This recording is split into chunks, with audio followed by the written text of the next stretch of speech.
வேதாகமத்தில் அரசு பணியாளர்கள் என்ற தலைப்பின் கீழாக இன்றைக்கு நாம் பார்க்க போகின்றோம். முதலாவது நபர் யோசேப்பு. யோசேப்பு எகிப்து அரசாங்கத்தின் அதிபதியாகவும் அரசு பணியாளனாக இருந்தார் என்பதை வேதாகமம் பதிவு செய்கிறது. பார்வோன் யோசேப்பை பார்த்து எகிப்து முழுமைக்கும் உன்னை அதிகாரியாக்கினேன் என்றார். ஆதியாகமம் 41 அதிகாரம் 41 வாக்கியம். இரண்டாவது நபர் யாருன்னா நம்ம தானியேல். பாபிலோன் அரசாங்கத்தின் அதிபதியாகவும் அரசு பணியாளனாகவும் இருந்தார் என்று வேதாகமம் பதிவு செய்கிறது.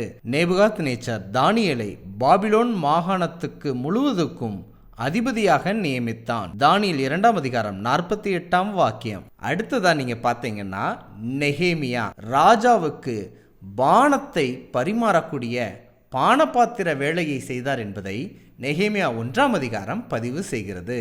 இப்படியாக யோசேப்பு, தானியேல், நெகேமியா உலகத்தின் மிக முக்கியமான சாம்ராஜ்யங்களில் அரசு பணியாளர்களாக அதிபதிகளாக இருந்திருக்கிறார்கள் என்பதை பார்க்க முடிகின்றது.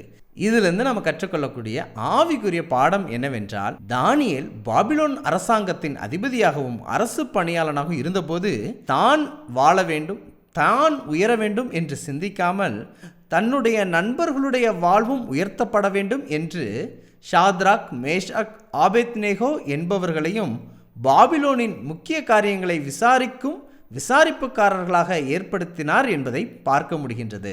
நீங்க நெகேமியாவை பார்த்தீங்கன்னா அவர் பானபாத்திரன் என்ற அரசு பணியை செய்தவராய் இருந்தாலும் கூட எருசலேம் திருச்சபையும் எருசலேம் நகரமும் பாழாய் கிடக்கிறது என்பதை கேள்விப்பட்ட உடனே தன்னுடைய செல்வாக்கை பயன்படுத்தி ராஜாவினிடத்தில் அங்கே பழுது பார்ப்பதற்கு தேவையான பொருட்களையும் தேவையான யாவற்றையும் பெற்றுக்கொண்டு போவதை பார்க்க முடிகின்றது. அது மட்டும் இல்லை, யோசேப்பை நீங்கள் பார்த்தீங்கன்னா எகிப்தின் அதிகாரியாக இருந்தபோது தேசத்தின் சமுதாயத்தின் பஞ்சத்தில் பசியோடு இருந்த ஒவ்வொருவருக்கும் சேவை செய்யக்கூடிய நபராக இருந்தார்.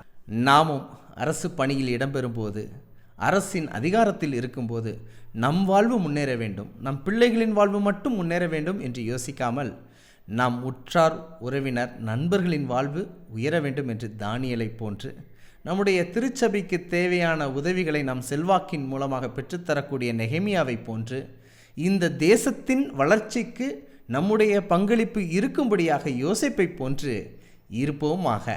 நிச்சயமாக இந்த பதிவை இயேசுவை விசுவாசிக்கிற, இயேசுவை நேசிக்கிற ஒவ்வொரு அரசு பணியாளருக்கும் இந்த பதிவை பகிருங்கள். பகிர்வோம் இயேசுவை. என்றும் அன்புடன் பைபிள் ஸ்கூல்.